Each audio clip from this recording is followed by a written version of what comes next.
Ce programme vous est présenté par Algérie Télécom.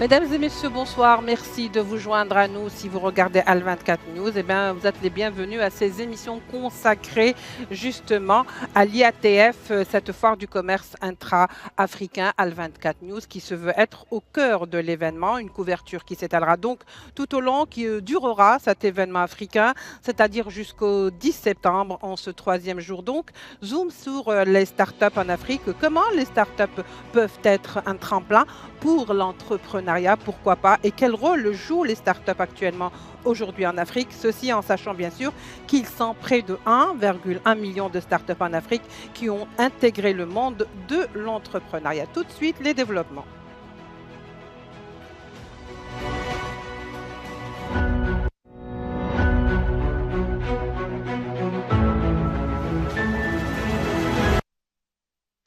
Pour en parler, ce soir, nous accueillons avec beaucoup de plaisir Nassima Arhab, secrétaire générale du ministère délégué chargé de l'économie et de la connaissance et des startups. Bonjour Nassima, merci d'être avec nous.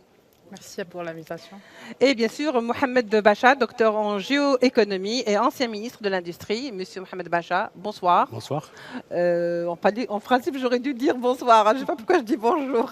Alors voilà, j'espère qu'on va passer un bon moment ensemble pour essayer d'expliquer aujourd'hui de quelle manière se font les startups en Afrique et en quoi elles contribuent justement à l'économie ou au développement de l'économie de leur pays. Pour commencer, Nassima Arhab, alors quel rôle aujourd'hui ont les startups dans ce qu'on appelle l'essor économique de leur pays, de manière générale, bien sûr, parce qu'on parle sur un terme africain. Après, on verra pour l'Algérie. En fait, les startups maintenant véhiculent un objectif particulier, celui de l'accélération de l'innovation, mais aussi l'accélération de la course économique actuelle, en mettant la créativité, la résolution des problématiques à la fois techniques, mais aussi à impact de développement durable, au cœur de leurs préoccupations et leur business model.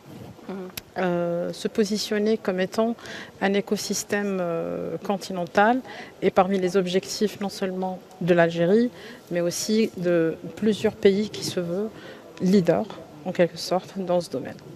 Oui, effectivement, il y a plusieurs pays qui sont leaders. D'ailleurs, il y a eu même un classement où l'Algérie est en bonne position.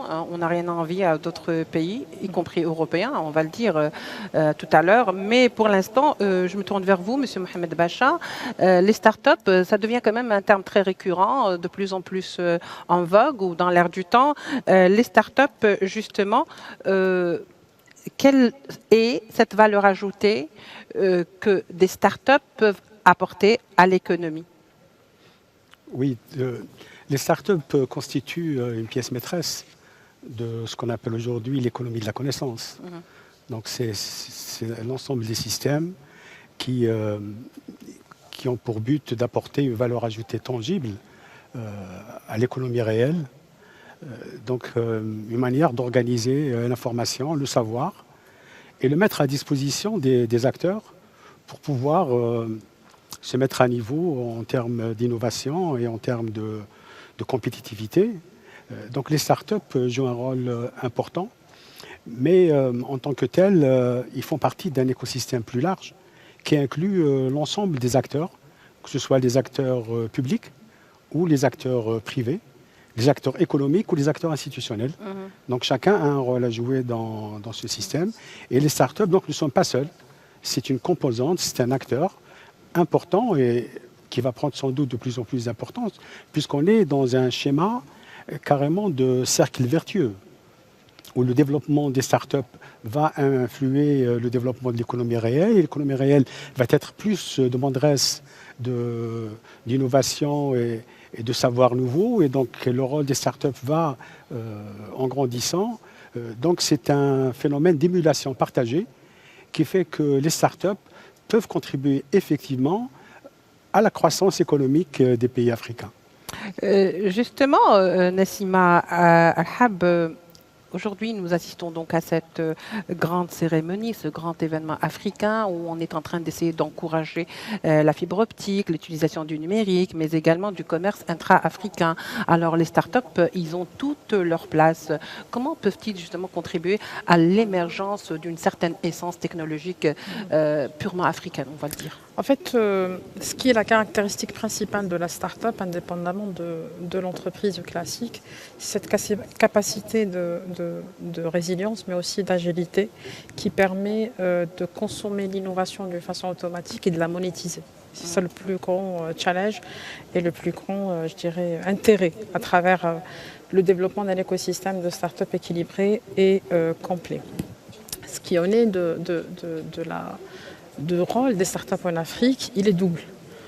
Il est à la fois un vecteur économique de par cette intelligence de cette jeune génération qui connaît ce système, qui connaît ce type d'entreprise et d'initiative créatrice de revenus et qui a une tendance à se développer d'une façon illimitée, mais aussi cette inquiétude par rapport aux problématiques de développement durable en Afrique. Les discussions qui ont été menées avec les responsables des secteurs équivalents à notre ministère de l'économie de la connaissance, des startups et des micro-entreprises, et de définir quel serait un écosystème africain sans frontières qui permet à ces jeunes pousses, à ces start-upers de profiter des intérêts ou plutôt de profiter des facilitations dans chaque pays, mais aussi profiter de l'accès facile au marché africain en utilisant des solutions avec de l'intelligence africaine. Monsieur Mohamed Bacha, le nombre de start-up technologiques financées en Afrique a été multiplié de 7 entre 2015 et 2022, atteignant plus de 7000 par an, selon bien sûr les données de PitchBook. Alors, est-ce que ça veut dire que finalement l'Afrique a pris conscience de l'importance, de l'existence de ce genre de start-up pour promouvoir cette économie qui ne peut pas reposer que sur l'industrialisation, par exemple, ou sur les grandes entreprises? Oui, je pense que tout le monde a compris maintenant que l'Afrique doit accélérer sa croissance et son développement. Donc la question fondamentale qui pourrait se poser, c'est non pas de poser en genre de dualité, start-up et industrialisation, mais en termes de complémentarité totale. On verra par la suite. Et donc la question qui va se poser, comment les start-up peuvent aider à accélérer le développement des entreprises industrielles et comment ils peuvent accélérer la croissance et le développement des pays africains. Donc ce qu'on mettrait peut-être, disons, 10 ans pour l'avoir en termes de croissance économique, peut-être avec les start-up constituées, organisées, structurées et connectées au monde industriel, on pourra raccourcir ce temps et peut-être on aboutira à des résultats dans des délais plus rapides et plus rapprochés.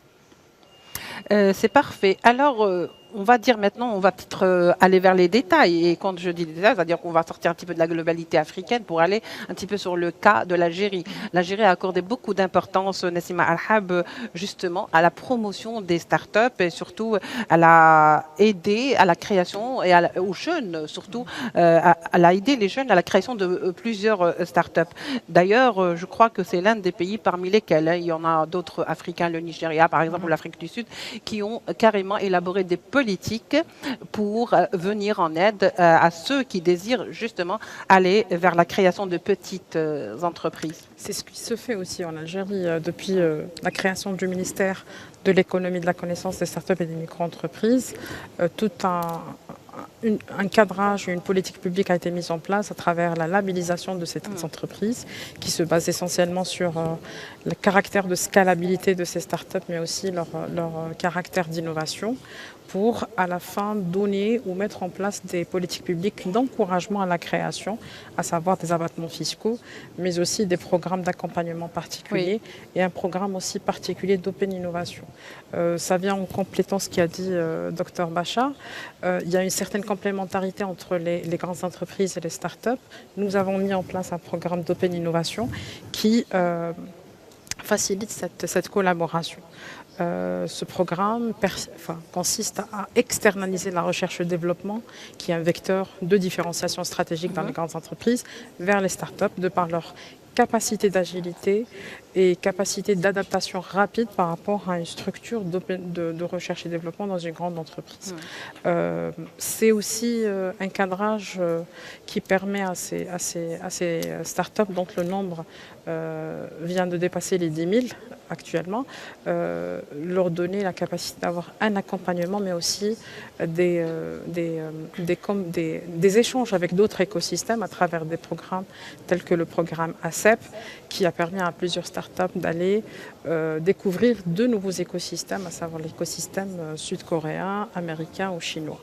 C'est aussi un moyen de leur permettre d'avoir le financement nécessaire avec la création du Fonds algérien des startups, qui est un fonds d'investissement à risque et qui permet à ces jeunes pousses d'aller plus vite, mais aussi bien dans leur parcours entrepreneurial. Oui, c'est pour ça qu'il faut dire que c'est pas pour rien qu'aujourd'hui, M. Mohamed Bacha, l'Algérie ambitionne quand même d'aller vers ou plus 9000 startups en Algérie. Donc ce sont des ambitions que vous pensez réalistes et faisables sur le terrain? Je pense qu'il y a, peut-être qu'on n'a pas eu la possibilité de définir la start-up. Oui, on est passé d'être trop rapidement sur ça. Donc généralement, c'est des structures légères, composées parfois de 1, 2 ou 3 personnes qui ont une idée novatrice, qui n'est pas connue, qui est nouvelle par définition, et qui connaît en principe, lorsqu'elle commence à travailler, un niveau de progression assez rapide. Donc c'est des pousses qui poussent très rapidement par définition.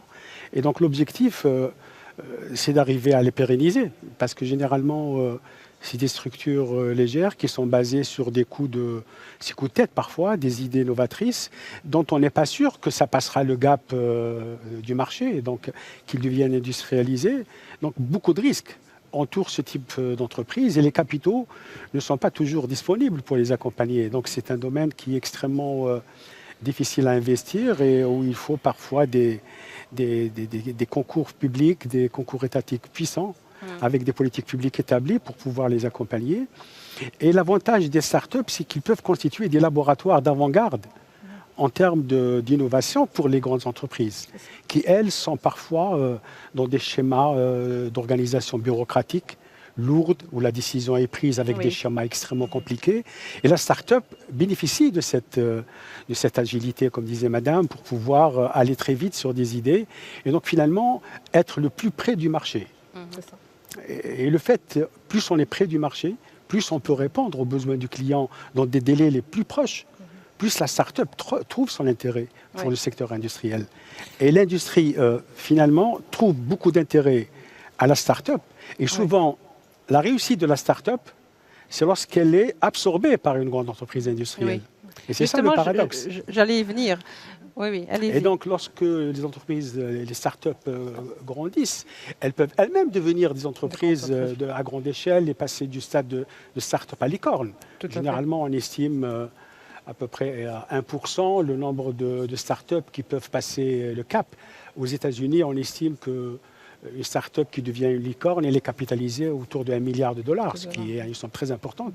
Mais ramenée au contexte africain, on peut penser qu'une start-up qui peut atteindre 100 millions de dollars de capitalisation peut être considérée comme une licorne par rapport au contexte africain, qui n'est pas très capitalisé. Donc le travail de connexion et de mise en contact des start-up avec le secteur industriel, avec le secteur productif, avec l'économie réelle, fait que la start-up ne se limite, on ne se réduit pas simplement aux start-up de services. C'est-à-dire, généralement, ce sont celles qui contribuent à promouvoir la consommation et qui sont des relais entre ceux qui produisent ou ceux qui vendent et ceux qui achètent. C'est une fonction qui est importante. Mais pour un pays en développement, ce qui est important, à mon avis, ce sont les start-up qui accompagnent le secteur productif, qui ne sont pas des start-up qui favorisent la consommation, mais ce sont des start-up qui favorisent la production. Et c'est dans notre intérêt de favoriser les entreprises qui participent à améliorer la gestion des entreprises, leur management, ce qu'a y compris les entreprises par rapport au management. dans le domaine de la logistique, dans le domaine de la maintenance, dans le domaine des différentes fonctions de contrôle de gestion, etc. Et même d'innovation, de recherche et développement, que les gens ne peuvent pas supporter et qui pourraient déléguer un certain temps. On parle d'incubateurs, il y a aussi des excubateurs, c'est-à-dire ceux qui dépendent indirectement des grandes entreprises, mais qui en sont détachés sur le plan organisationnel et qui ne subissent pas la lourdeur des grandes entreprises. Donc c'est ce schéma global d'écosystème que nous devrions arriver à mettre en place pour ne pas laisser nos startups être une fin en soi. Une startup n'est pas une fin en soi.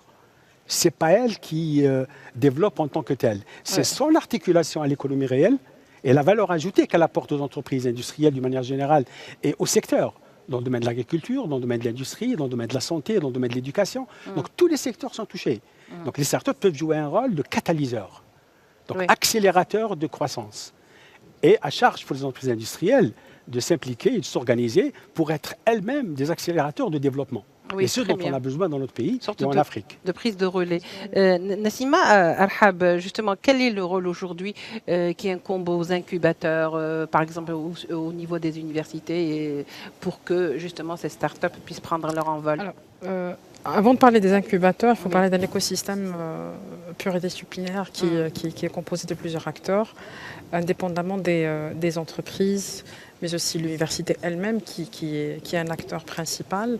Il y a aussi le secteur privé économique qui, tout cela, joue un rôle prépondérant pour l'accompagnement des startups. L'incubateur comme étant un élément parmi tant d'autres de l'écosystème est un acteur principal et primordial qui est conjointement lié aussi aux institutions de financement puisqu'on ne peut pas financer sans accompagner.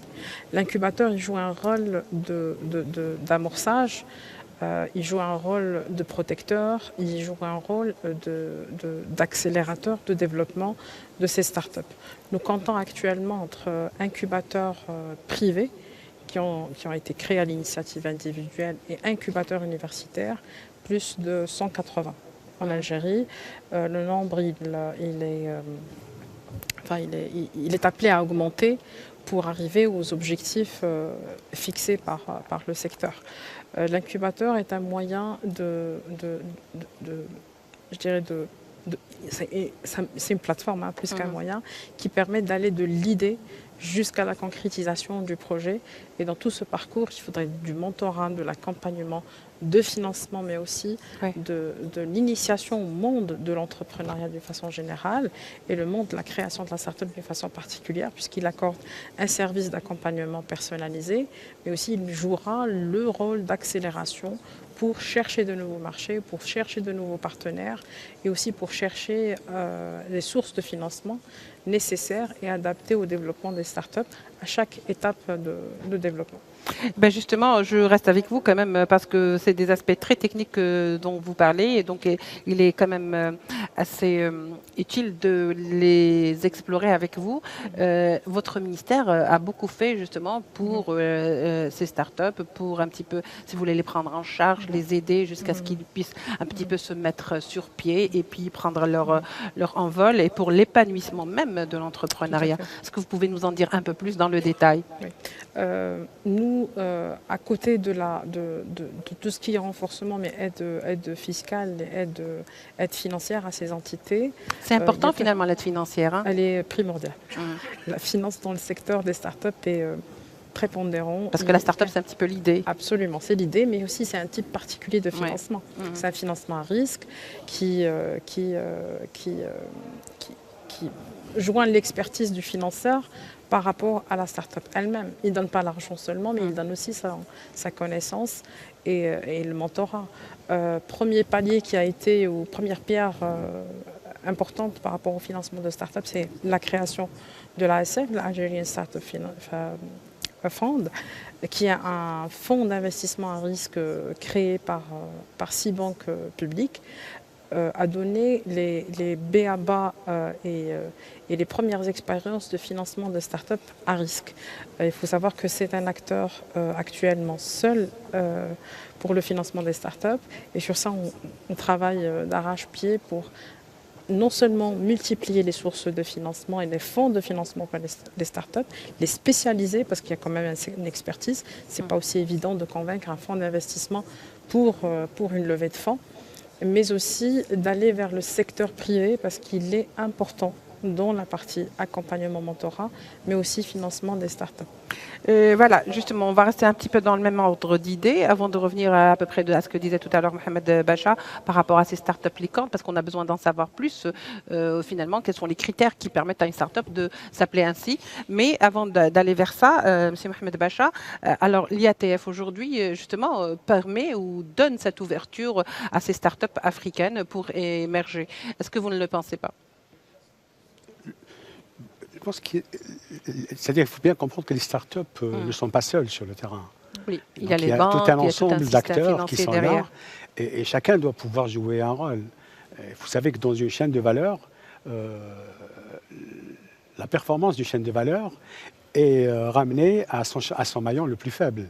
Donc même si on a des startups qui sont dynamiques, qui produisent, et que par ailleurs d'autres acteurs ne jouent pas leur rôle, effectivement ça peut constituer un frein, et finalement les acteurs n'arriveraient pas, les startups n'arriveraient pas à s'exprimer et à se développer. Juste l'image pour les incubateurs, c'est un peu ce qu'on fait pour un bébé à sa naissance. Oui. On incube le temps qu'il Voilà, sorte de la phase nom, critique voilà. pour pouvoir s'autonomiser. C'est un peu ce qu'on fait pour les startups. Comme ils sont très fragiles, c'est des idées novatrices qui peuvent ne pas accrocher, qui peuvent ne pas gagner en industrialisation. Donc, il y a nécessité de les protéger, de leur donner un endroit où ils peuvent passer les moments difficiles de l'amorce et puis éventuellement lorsqu'ils accrochent, ils peuvent se développer. Et l'objectif, c'est d'en faire des entreprises en bonne et due forme.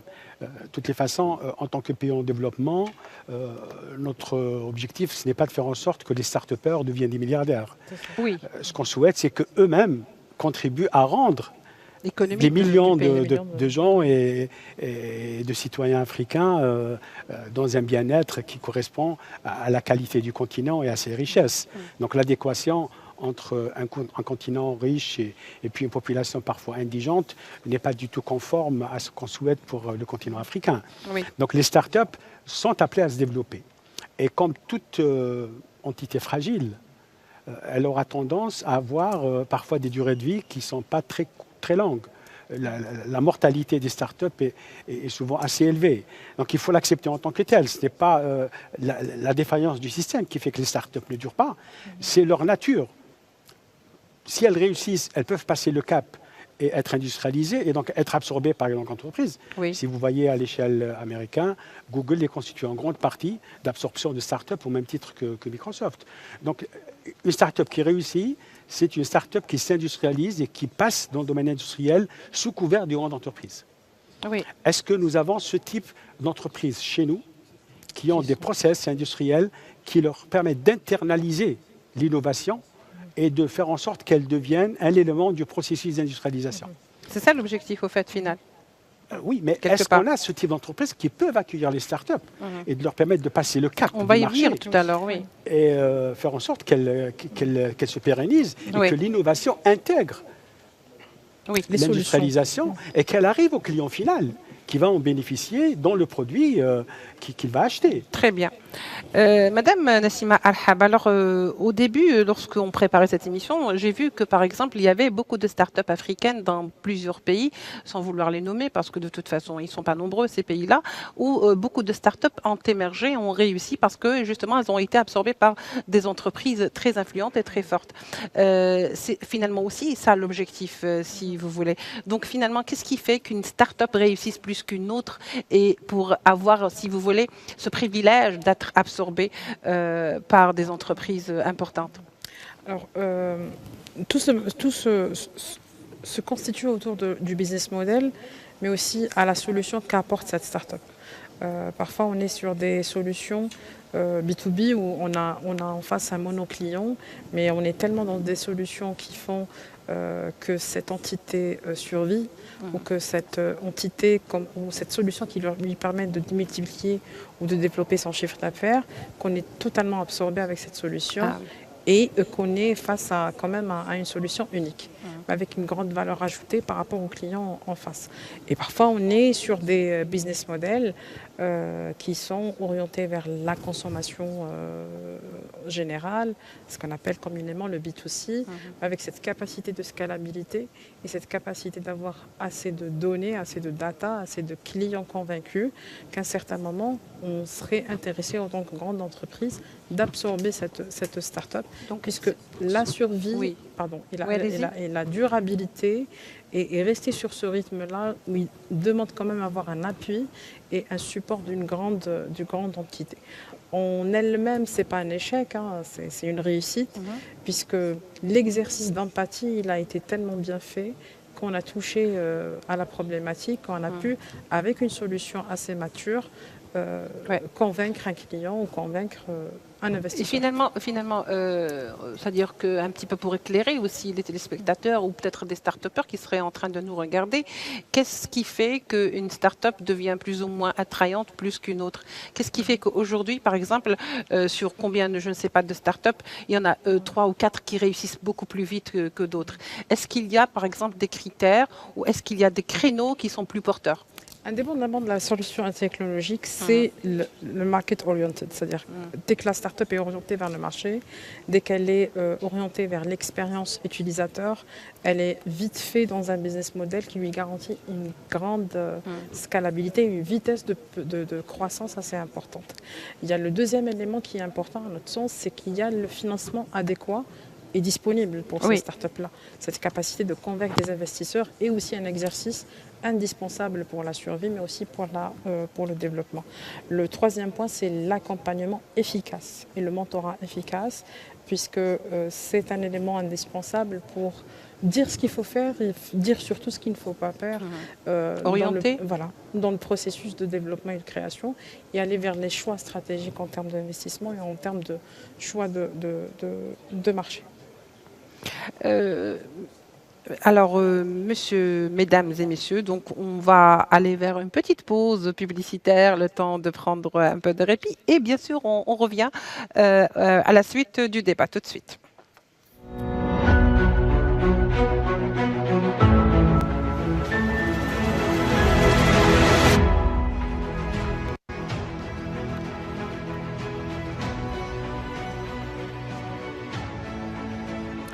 Voilà, on revient au débat tout de suite, bien sûr, sans plus tarder. On continue sur la même lancée. D'abord, quel est l'apport des startups et surtout, qu'attendent les startups de leurs entreprises et surtout de leurs incubateurs. Avant d'aller vers vous, monsieur Ahmed Bacha, bien sûr, je vais continuer avec Nassima Al-Hab parce que Nassima peut-être va nous quitter. Elle a d'autres engagements et nous pourrons par la suite, bien sûr, nous consacrer à nos autres invités. Alors, Nassima Al-Hab, j'aimerais savoir avec vous aujourd'hui, quelle est cette portée africaine qu'on peut donner aujourd'hui aux startups, surtout à cette occasion qui est une opportunité en or, qui est celle de l'IATF, parce qu'on a vu quand même tout au long de ces 3 jours beaucoup de jeunes qui étaient justement porteurs de startups et beaucoup de femmes aussi. Exposants.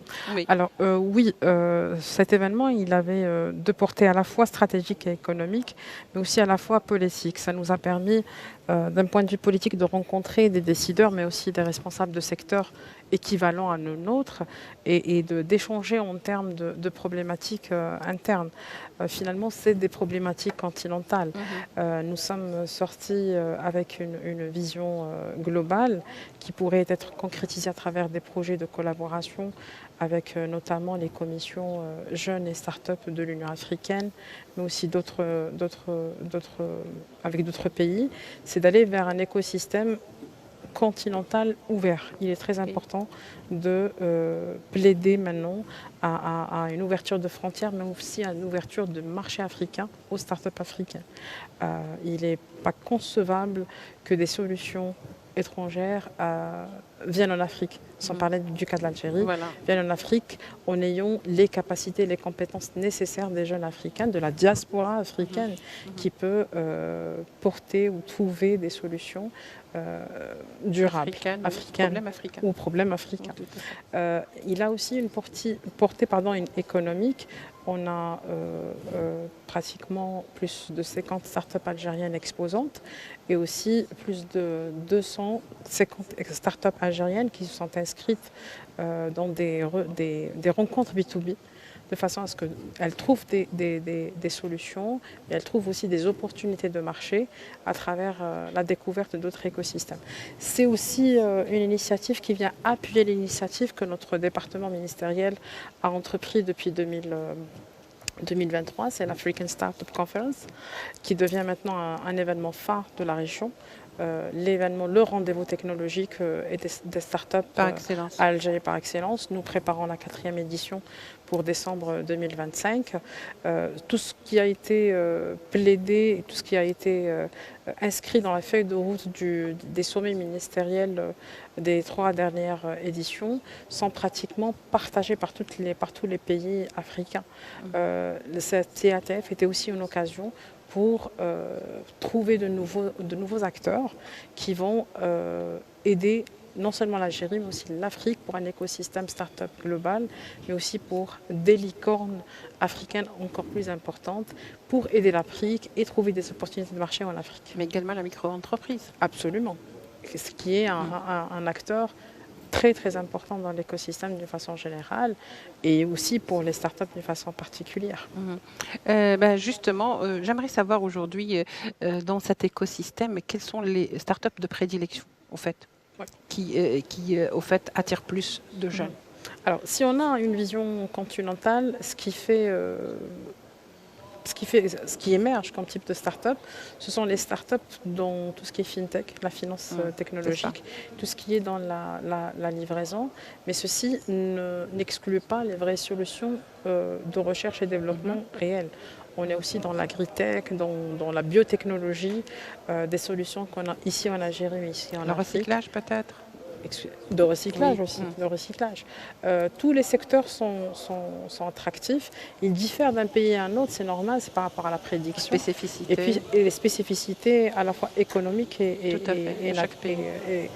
géographiques.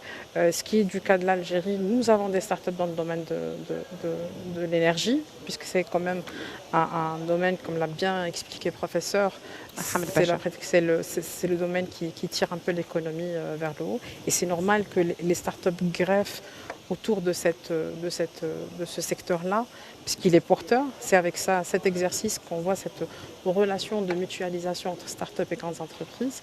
Chacun tire l'autre vers le haut, à travers une économie d'échelle pour les grandes entreprises, mais aussi à travers des opportunités de marché pour les startups. Le secteur de l'agriculture aussi, qui est très attractif. Plein de startups algériennes s'inscrivent dans ce... De plus en plus, il me semble. La fintech aussi. Et les solutions, je dirais, solutions qui améliorent la vie et le quotidien des citoyens africains d'une façon générale et algériens d'une façon particulière. Et bien sûr, qui dit start-up dit aussi micro-entreprise, parce que l'un ne va pas sans l'autre. Et que, si vous voulez, comme vous le disiez tout à l'heure, les deux finalement se tirent vers le haut. Se tirent vers le haut, absolument. La micro-entreprise, elle a cette particularité de ne pas... du moins au lancement, ne pas avoir cette caractéristique d'innovation. C'est quand même une définition classique, bien que dans son parcours, elle peut quand même bifurquer. Exactement, bifurquer vers une approche d'innovation. Mais pour les deux, chacune, elle a un accompagnement particulier et des façons de faire ou des façons d'aller vers des opportunités de marché particulières.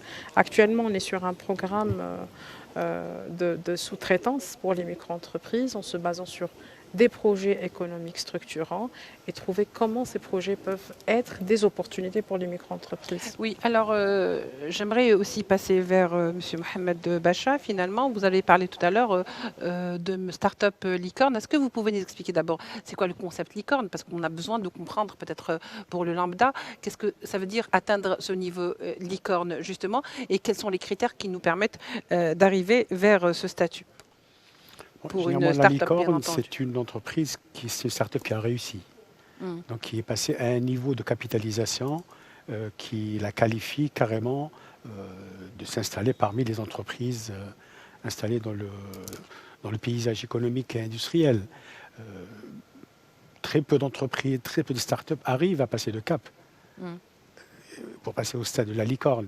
Mais en tout état de cause, la licorne n'est pas une fin en soi.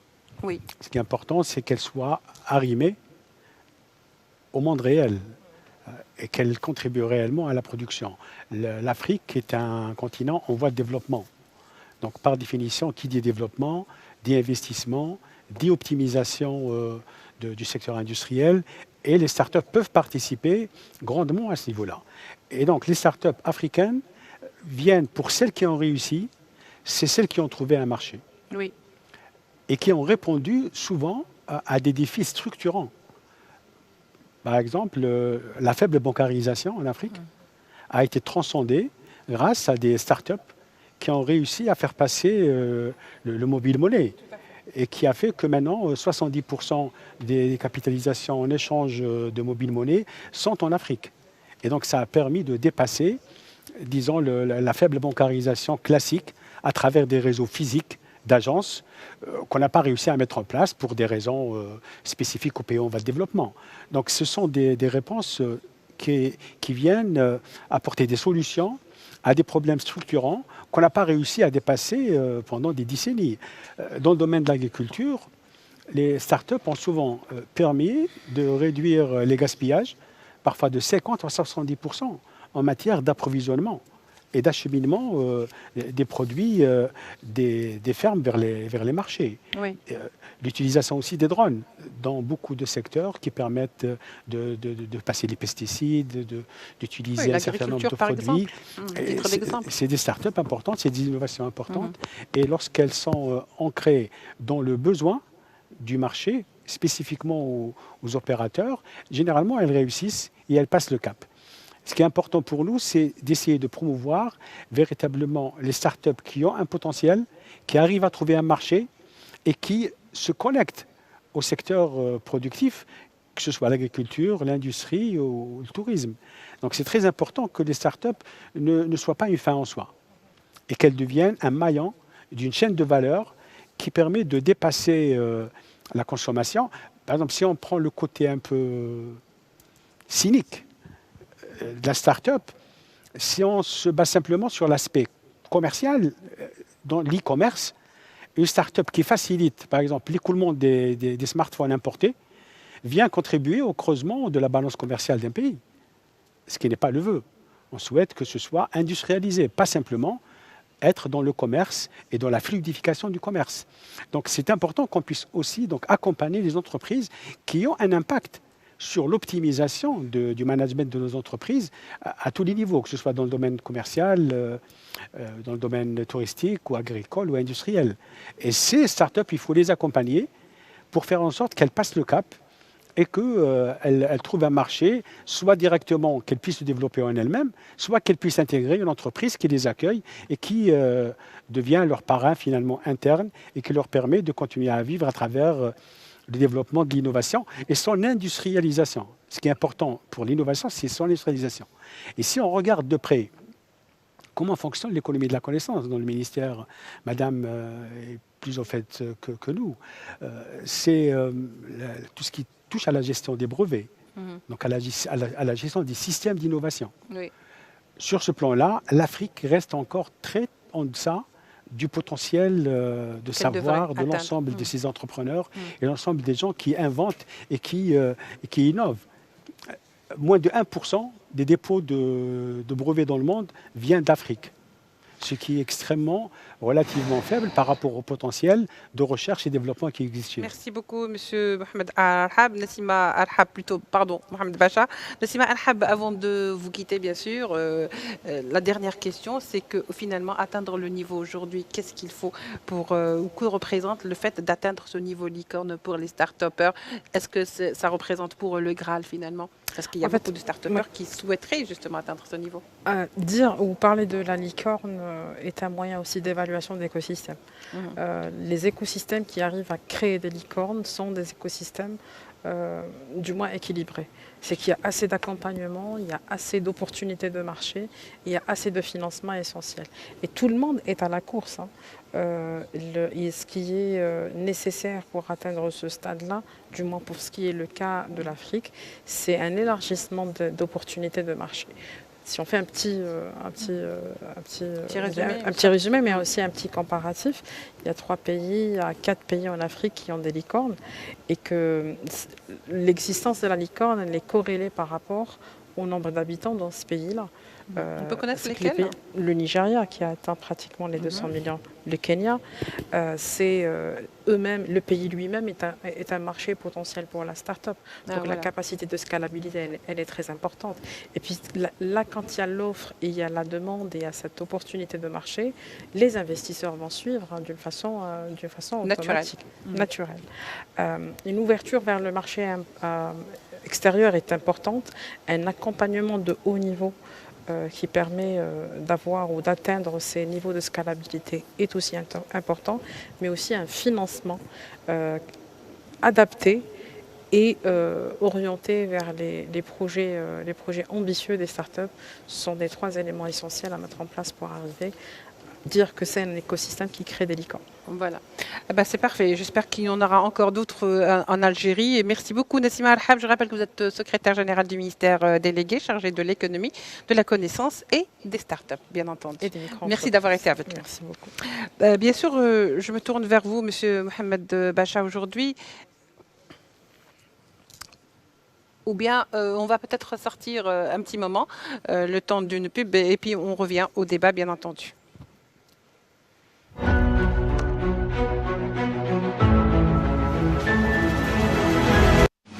بانتماء إفريقي متجذر، الجزائر ترسخ حضورها كمحرك رئيسي للتكامل القاري وفاعل اقتصادي إقليمي وازن.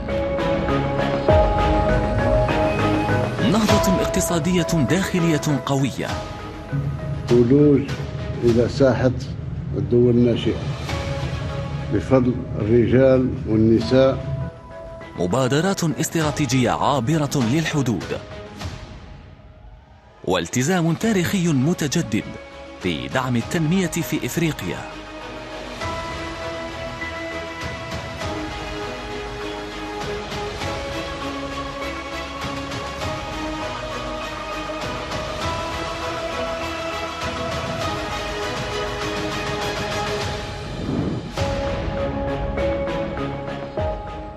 الحدث الاقتصادي الأضخم قادم. أكثر من 2000 عارض من 140 دولة وأزيد من 35,000 زائر متوقع.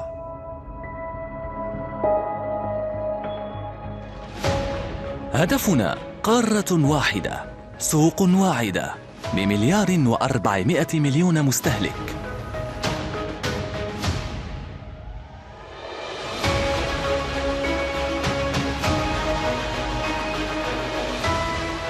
لحظة مفصلية لإفريقيا جديدة، متواصلة ومتكاملة ومزدهرة. معرض التجارة البينية الإفريقية الجزائر 2025. من هنا يبدأ التكامل القاري نحو فرص جديدة.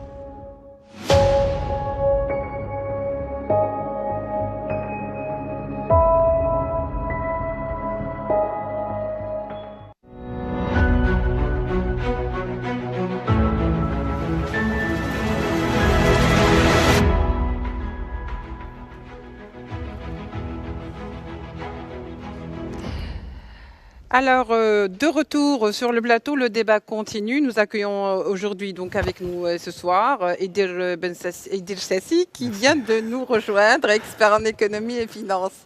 Tiens, Abena, excusez-moi, je ne sais pas pourquoi. Bonsoir. Bonsoir, monsieur Idir Sassi. Alors, Idir Sassi, pour commencer un petit peu avec vous, il faut dire qu'il y a un petit classement qui est très intéressant, le classement mondial des pays investissants, le plus dans les startups, qui comprend 3 nations. Tout à l'heure, Nassima Al-Hab avait parlé du Nigeria. Il se trouve qu'il y a aussi l'Algérie et l'Égypte selon la dernière édition de Startup Ranking. Le Nigeria se positionne donc en tête du classement africain, occupant la 17e place au niveau international avec un total de 803 startups. L'Algérie serait de près se classant, donc suit de près avec 18e à l'échelle mondiale et en Afrique avec des startups soit seulement 3 de moins que le Nigeria. Finalement, Tout ça pour dire quoi?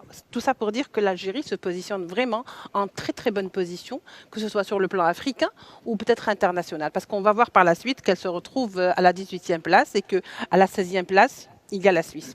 Donc, c'est pas pour se plaindre quelque part. Est-ce qu'on peut dire que les startups, c'est un petit peu l'avenir de l'Afrique sur le plan économique? Elles ont un rôle très très important à jouer parce que la start-up, bon, ça peut être la start-up, ça peut être d'autres entreprises, d'autres façons de faire de l'économie, des affaires. Donc l'innovation, c'est un avantage qui peut beaucoup aider des pays comme les pays africains. Parce que l'innovation, c'est aussi le moyen de créer des passerelles et de faire des raccourcis. Alors des passerelles entre les pays, mais de faire aussi des raccourcis en termes de coûts, de temps, pour rattraper et même dépasser sur le plan du développement. Donc les chiffres que vous avez cités, c'est des chiffres très intéressants, parce que nous sommes deuxième en Afrique, je crois, actuellement. Oui, juste mais après c'est le surtout, Nigeria. exactement, c'est surtout le phénomène d'accélération depuis 2021 à peu près. On est à 230% de croissance en termes de création de start-up. Alors, je pense que nous allons atteindre un seuil de maturité pour lequel il faudrait, à mon avis, prendre des mesures, que ce soit en Algérie ou bien en Afrique, donc, et puis prendre l'exemple aussi d'autres pays africains, pour que ça soit durable. C'est-à-dire, parce que la start-up, autant c'est un grand potentiel, un accélérateur, et c'est de l'innovation, et c'est de l'emploi aussi. Donc c'est une ambition d'ici 2027, Oui. je crois, de créer 20 000, c'est ça le chiffre. Oui, on ambitionne d'aller jusqu'à 20 000 Exactement. en Algérie, bien sûr. Mais pour que ça soit durable, il faut penser à mettre en place, donc à corriger ce qui devrait être corrigé pour permettre à cet essor de continuer durablement dans le temps.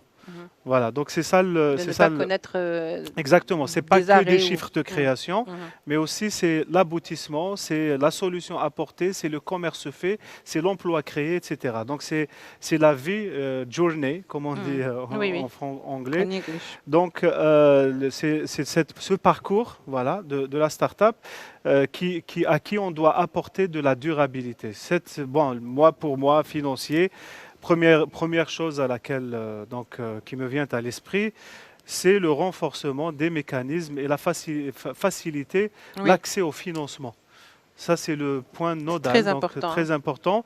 Et j'ai vu une agence onusienne rendre visite à un fonds algérien qui s'occupe des startups. Bien sûr, il y a beaucoup de choses qui se font en Algérie. Je pense aussi que faire participer le privé, comme il y a eu l'expérience récente d'introduction en bourse d'une start-up algérienne, même si à mon avis, l'environnement d'une start-up, ce n'est pas la bourse, c'est plus le capital risque. Oui, oui. Parce que ce n'est pas qu'un besoin de financement, mais c'est aussi un besoin de management, de structurer l'entreprise. Mais ça reste quand même un effort de la part de la Bourse d'Alger pour plus apporter dans la culture financière en tout cas, et puis aider à solutionner les problèmes de financement des startups. Donc les solutions, c'est de faire participer le privé via des mécanismes multiples pour financer les startups. Et c'est ça le point le plus important. Et c'est très certainement un accélérateur à moindre coût et à plus de bénéfices. Oui, très bien. Pour continuer à peu près sur le même ordre d'idée, Mohamed Bacha, au niveau par exemple mondial, le Nigeria et l'Algérie se situent entre la Suisse, qui est classée, comme je disais tout à l'heure, 16e avec 808 startups, et la Suède, classée 19e avec 726 entreprises innovantes. L'Algérie se situe en pole position. Est-ce que vous ne pensez pas aujourd'hui, Monsieur Mohamed Bacha, que les startups contribuent justement à la résilience économique du continent? Je dirais qu'elle pourrait contribuer pour être juste. Vous savez, on parlait tout à l'heure d'économie de la connaissance. C'est peut-être là où on a les indicateurs les plus parlants pour pouvoir dire est-ce que les startups commencent à contribuer, commencent à provoquer des effets positifs sur l'économie réelle ou pas. Tout à l'heure, on parlait de brevets. Ça peut être un bon indicateur. Vous savez que l'Afrique reste globalement assez en arrière par rapport aux demandes de brevets à l'échelle mondiale. On estime à peu près à 3,4 millions de demandes de brevets dans le monde. Moins de 1% va et revient vers l'Afrique. C'est dû à quoi, M. Mohamed Bacha? Plusieurs facteurs. Il y a toujours un problème de structuration du système d'innovation. où on reste encore assez mal classé à l'échelle mondiale. En termes de brevets, il y a une disparité assez importante en matière de structuration des systèmes d'innovation dans nos différents pays. Si on prend le cas des brevets, 3 pays, l'Afrique du Sud, l'Égypte et l'Algérie, cumulent à elles seules plus de 60% des brevets qui sortent de l'Afrique. Qui concernent l'Afrique. Qui concernent l'Afrique. Donc il y a une concentration très importante dans, disons, 5 pays qui représentent à elles seules plus de 70%. Et le reste de l'Afrique reste encore un état assez relativement décalé par rapport aux besoins d'innovation. Souvent, cela est dû au modèle économique du développement de l'industrie qui est choisi dans ces pays-là et qui est basé fondamentalement sur les secteurs de l'extraction et des mines, qui, eux, sont dominés par les multinationales. Donc, qui arrivent et qui viennent avec leurs innovations, avec leur équipement, avec leur savoir-faire, et que finalement, les pays sont dans un état attentiste. Donc, si on espère réellement développer les startups et en faire un élément moteur, ce que potentiellement elles ont, les Africains sont extrêmement créatifs et peuvent contribuer à l'innovation d'une manière forte, il faut absolument qu'on change de modèle industriel de manière à le porter non plus dans les secteurs de l'extraction, mais à aller vers les secteurs manufacturiers et faire en sorte que l'extraction ne soit pas externalisée, mais qu'elle soit endogénéisée et qu'elle rentre dans la chaîne de valeur des pays africains. Et là, je pense que les startups pourront trouver un terrain fertile pour exprimer leur créativité et leur capacité de création, et donc leur contribution à l'économie réelle.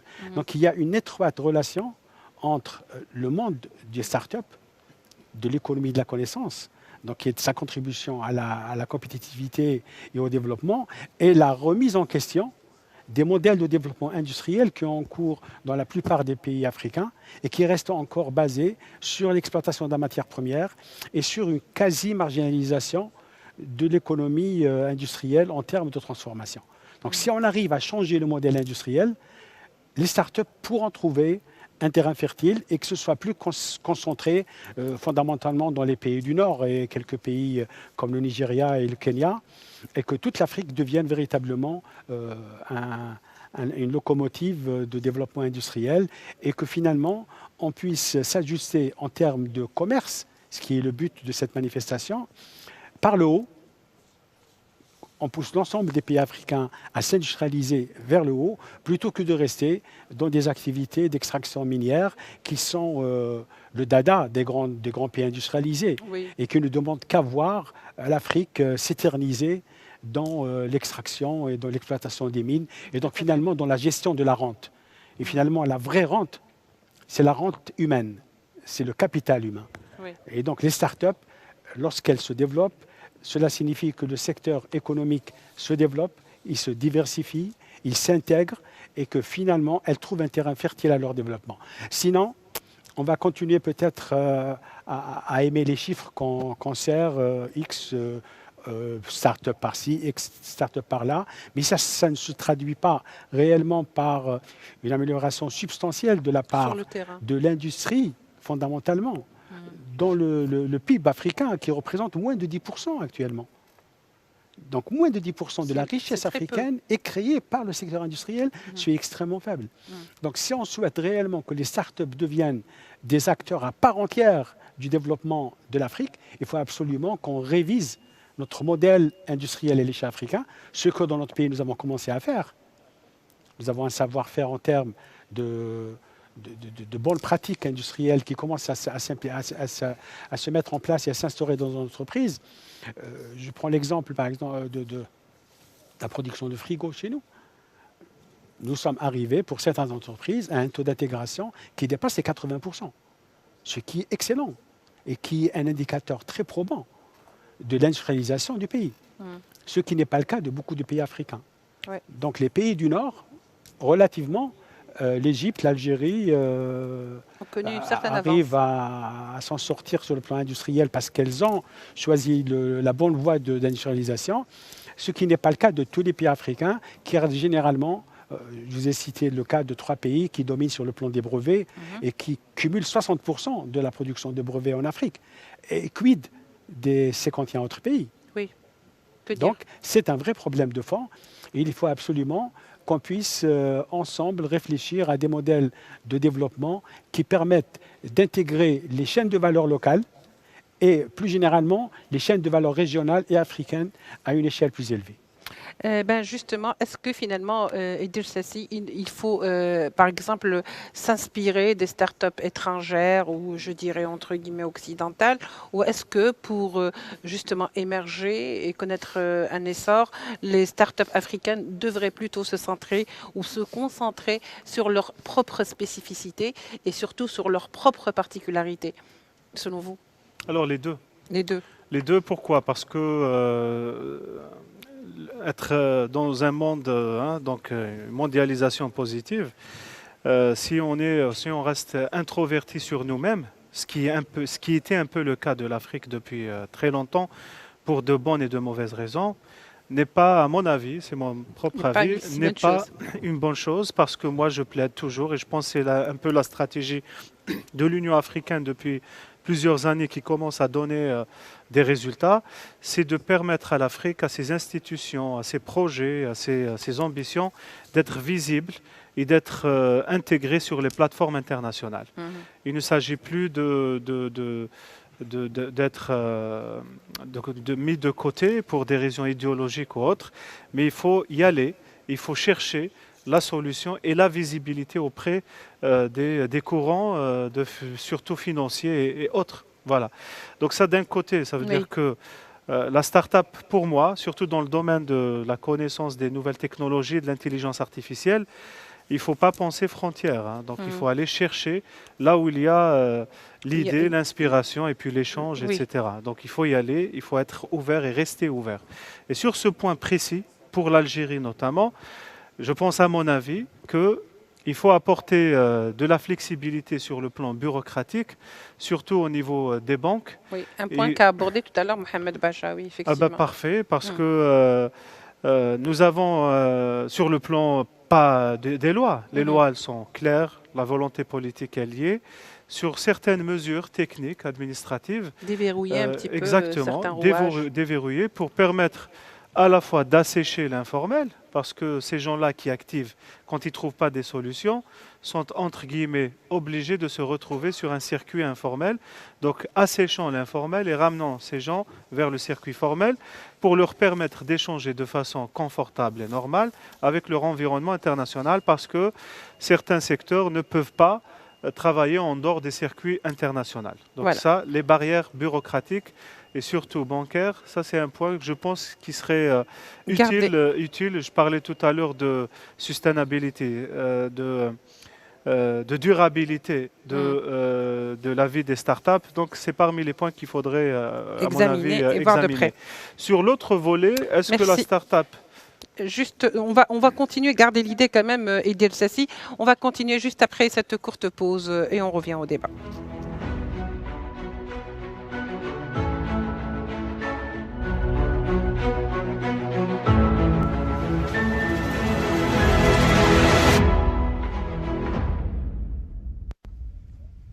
Alors on commence ou on reprend de là où on s'est arrêté avec Idriss Sassi.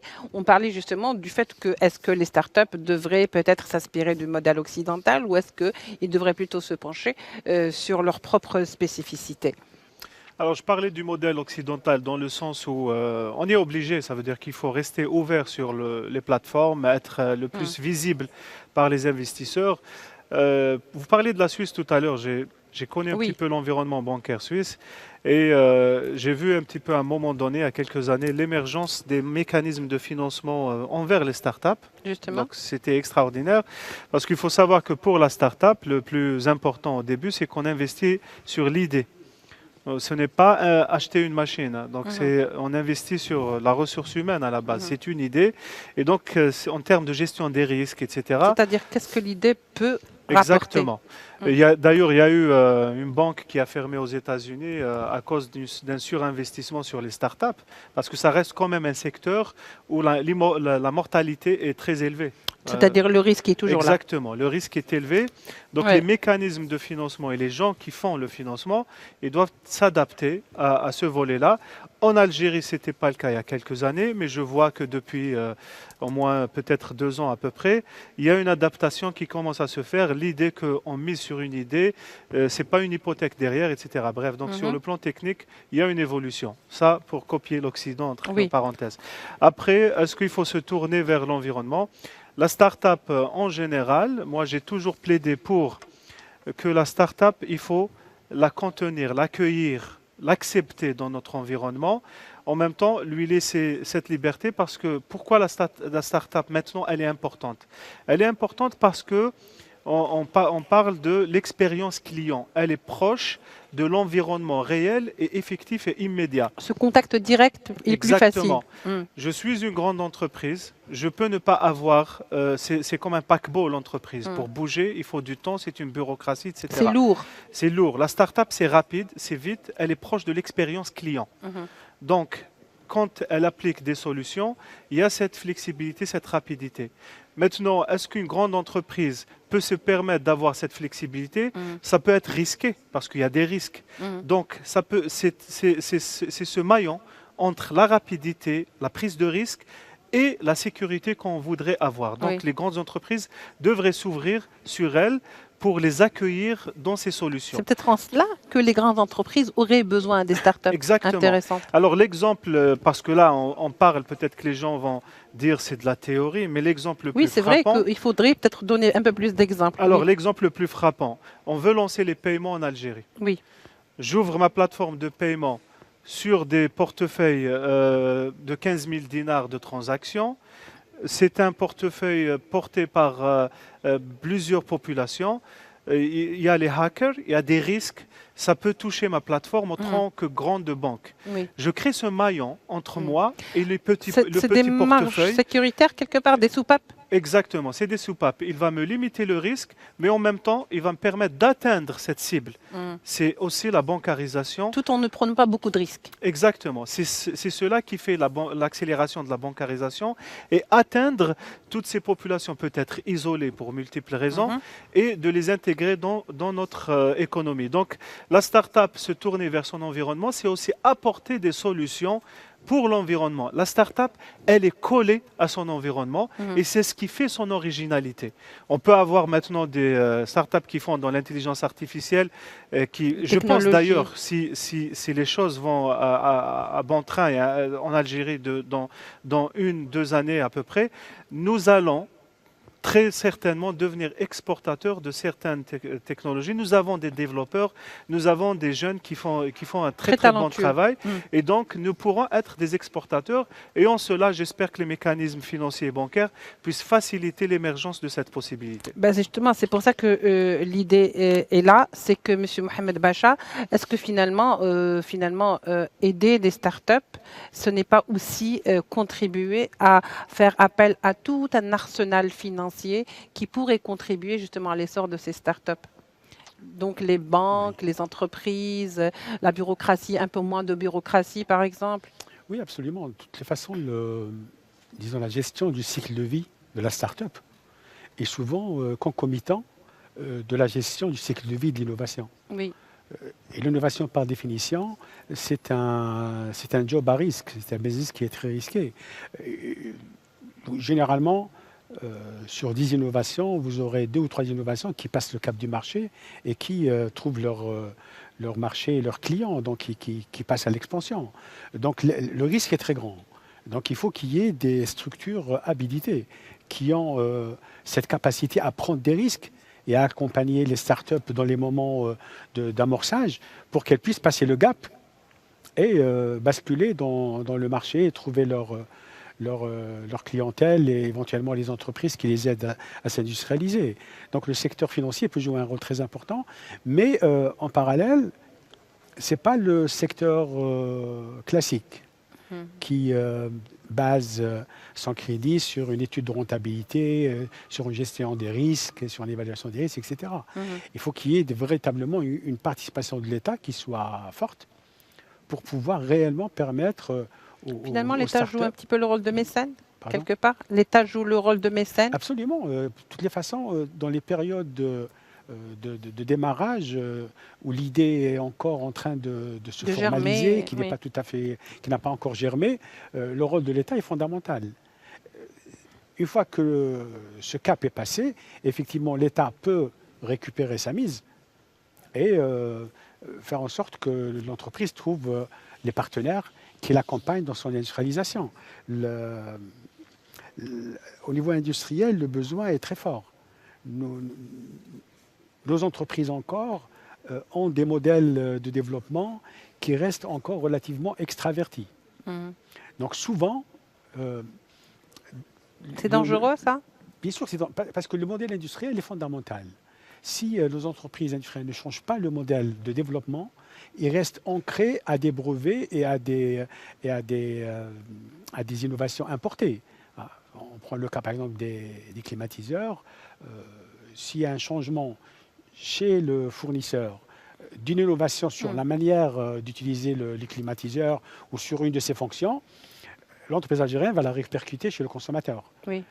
Mais l'innovation n'est pas locale, même si, par ailleurs, on peut trouver des brevets similaires algériens qui peuvent répondre aux besoins de cette fonction qui est nouvelle. Oui. Donc, comme ils ne maîtrisent pas l'ensemble du process et qu'en partie on est encore sur la gestion en termes de kits, donc on ramène des produits qu'on assemble, donc on n'a pas encore cette maîtrise de la recherche et développement, effectivement, à un moment donné, les startups peuvent se trouver en face d'un goulot qui va étouffer leur développement et ne va pas leur permettre de se développer. Donc si on arrive à améliorer la capacité du secteur industriel à s'auto-industrialiser, le besoin pour l'innovation locale va s'accentuer. Le passage à l'industrie 4.0 ne pourra se faire que si nos startups sont alignées sur les besoins de l'industrie et l'industrie se transforme en demandeur de ce que les startups produisent comme une innovation. Voilà, propose. Par exemple, la maintenance est en train de changer grâce à l'intelligence artificielle. On n'est plus dans la maintenance préventive et même curative et préventive. On est dans la maintenance prédictive. Et cela change totalement pour la éviter manière avec le problème. laquelle le produit est géré, et ça permet d'optimiser l'utilisation des équipements industriels, ça permet de les rentabiliser au maximum et de faire en sorte que la transformation ou le changement du produit se fait au bon moment par rapport à son cycle de vie et qu'il n'y ait pas de perdition sur le plan industriel.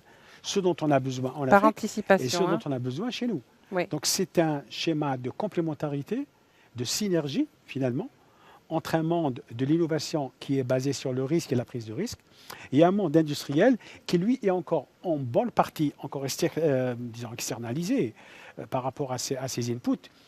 Je visitais il n'y a pas longtemps une entreprise industrielle, une bonne partie des produits des inputs sont encore importés.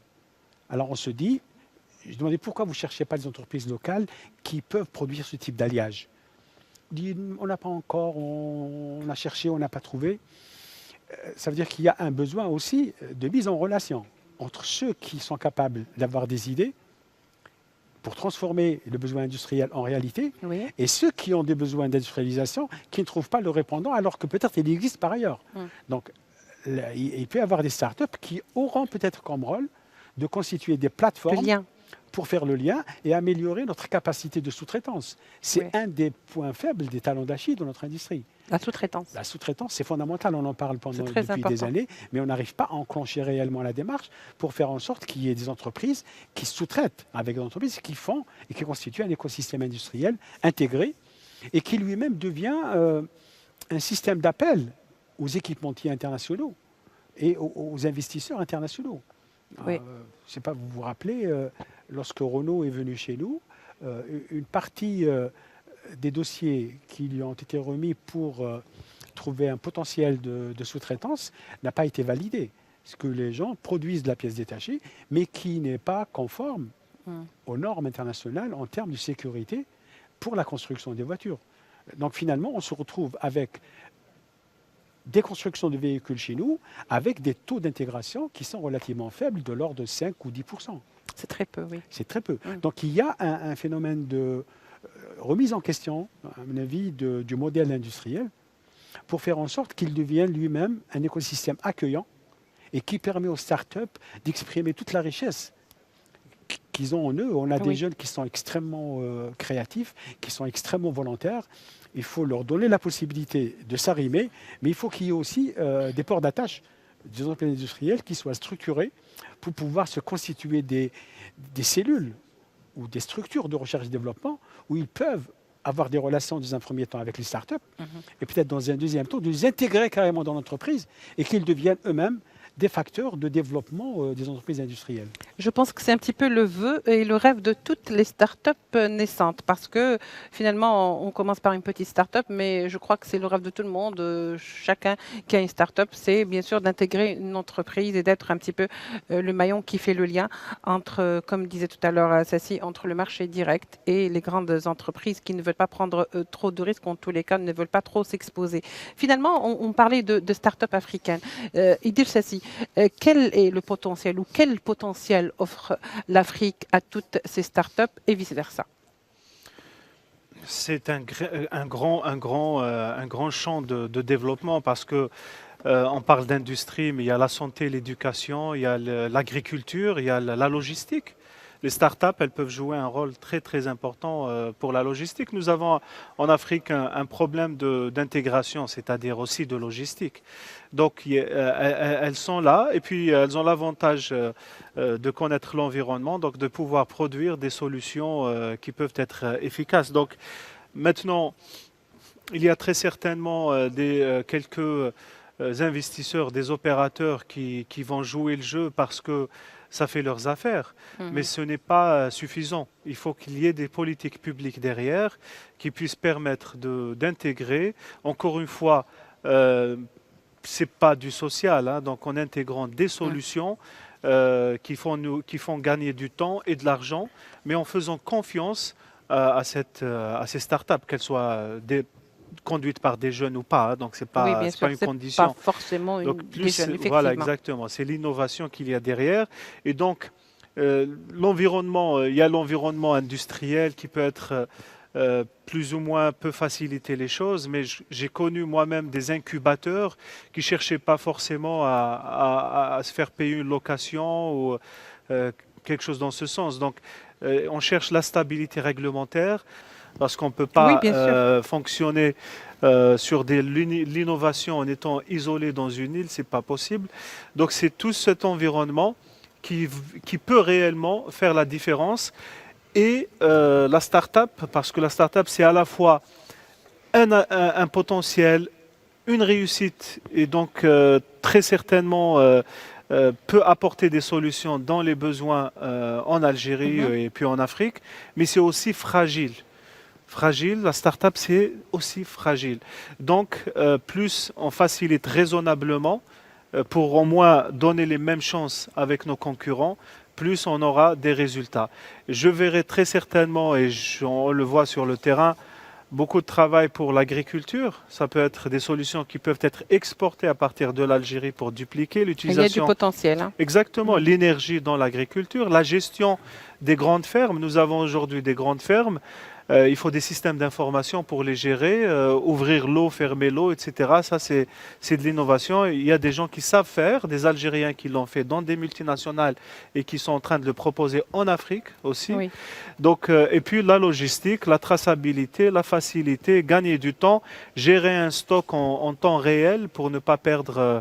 donc gagner pour être compétitif dans le domaine logistique, ça c'est des choses réelles que les Algériens aujourd'hui savent faire et qui peuvent exporter dans leur environnement ou ailleurs, mais on a besoin derrière d'un effort souverain. D'un dos solide. Exactement, d'un dos solide parce qu'encore une fois, c'est aussi fragile. C'est pour ça que ça nous pousse un petit peu à dire, est-ce que finalement, aujourd'hui, l'Algérie qui ambitionne d'aller vers les, bien sûr, en 2029, vers les 20 000 startups, ce n'est pas rien, c'est un projet très ambitieux. Est-ce qu'elle ne pourrait pas, Monsieur Mohamed Bacha, c'est à vous que je pose la question, jouer ce rôle de hub pour les Africains et pourquoi pas faire quand même un lien ou une connexion avec ce bassin Méditerranée du Nord? Oui, bien sûr. L'objectif, c'est ça. Oui. C'est d'arriver à intégrer les différentes économies africaines de manière à ce qu'il y ait une osmose et un échange, d'ailleurs dans les deux sens. Hein. Oui, oui. On peut être aussi demandeur d'innovation africaine, donc partager finalement la croissance et le développement. Si on laisse la start-up se développer toute seule, elle peut être un facteur de croissance, indéniablement, mais qui peut ne pas durer. Comme toute croissance, elle peut fluctuer. Maintenant, si on arrive à l'intégrer dans le monde réel, dans tous les domaines, la santé, l'agriculture, le tourisme, l'industrie, la start-up va se transformer en facteur de développement. Donc, va contribuer à changer les structures qui prévalent dans un pays et faire en sorte que les entreprises ne soient plus simplement réceptrices des industries, des technologies extérieures, donc la dépendance technologique, et qu'elles deviennent en quelque sorte le bras armé technologique de nos entreprises dans différents secteurs, qu'elles soient industrielles, agricoles ou dans le domaine du tourisme ou d'autres secteurs, la médecine ou la santé, l'éducation. Oui.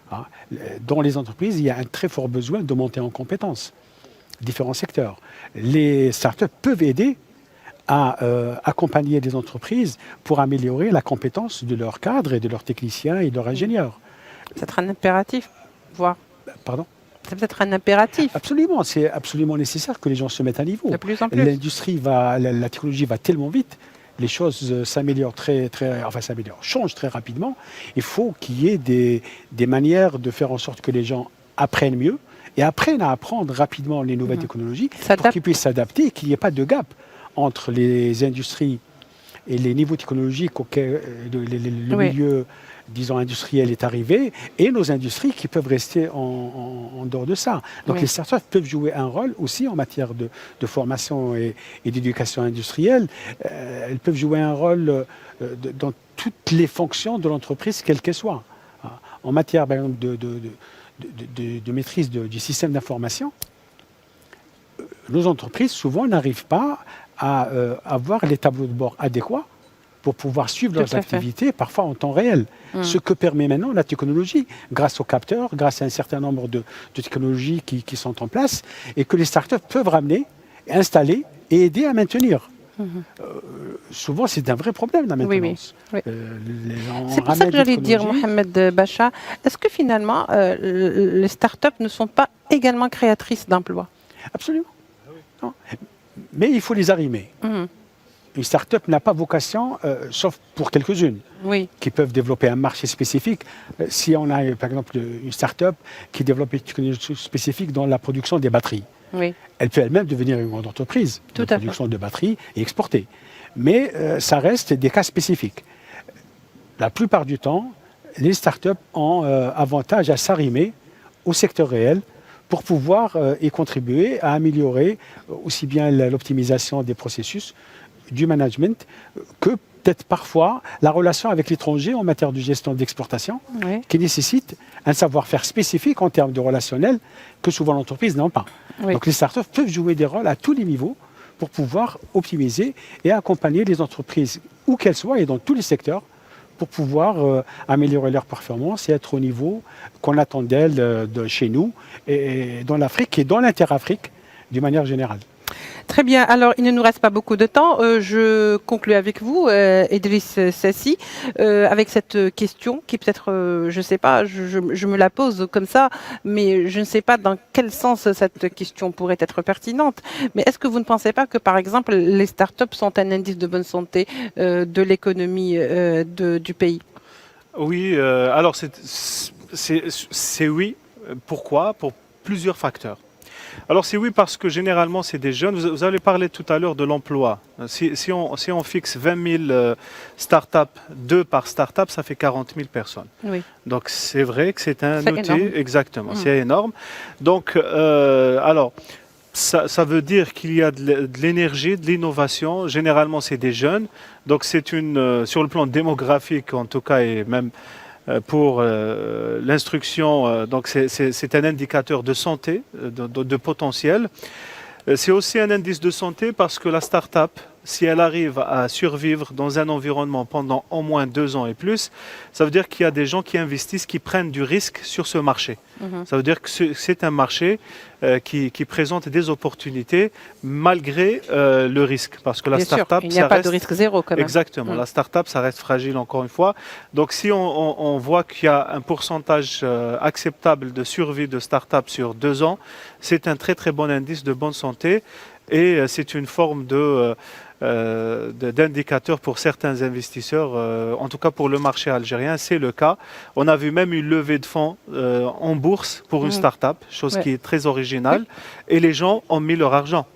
Le grand public a mis leur argent, ce n'est pas des entreprises publiques qui ont mis, c'est le grand public. Oui. Ça veut dire qu'il y a une attente. C'est révélateur. Hein. C'est révélateur, il y a une attente, une confiance. Des gens ont investi, des personnes lambda, dans une start-up en Algérie. C'est un très très bon indicateur de santé.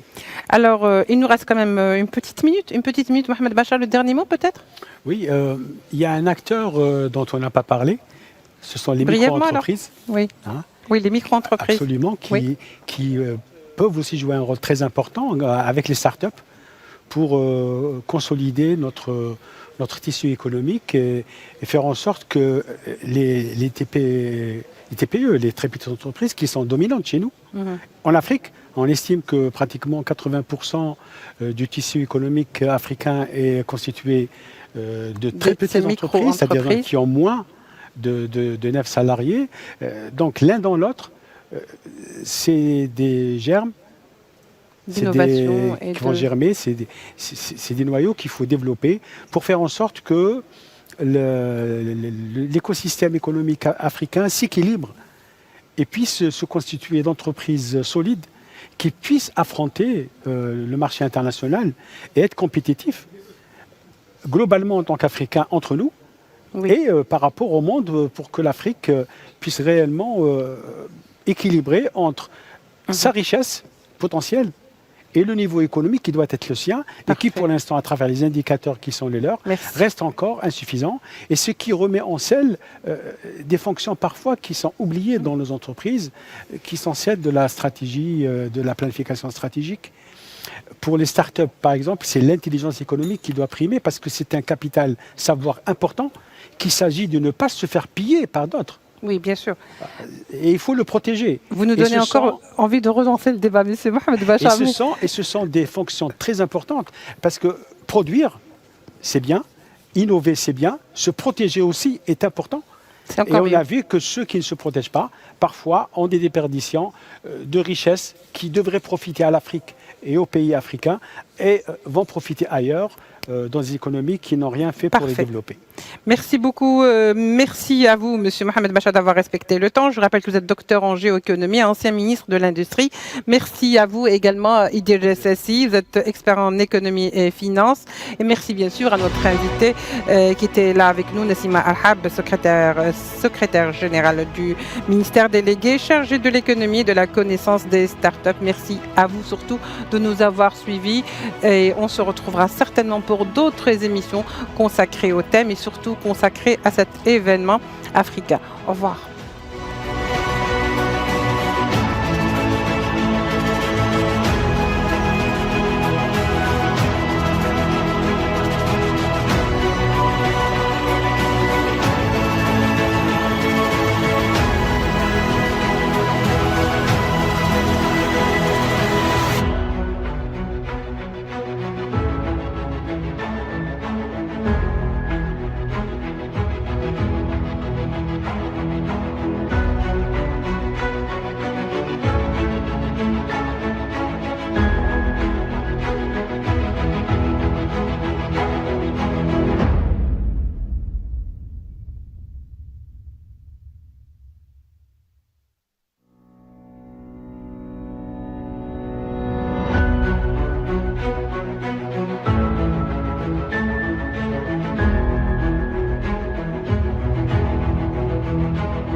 Ce programme vous a été présenté par Algérie Télécom.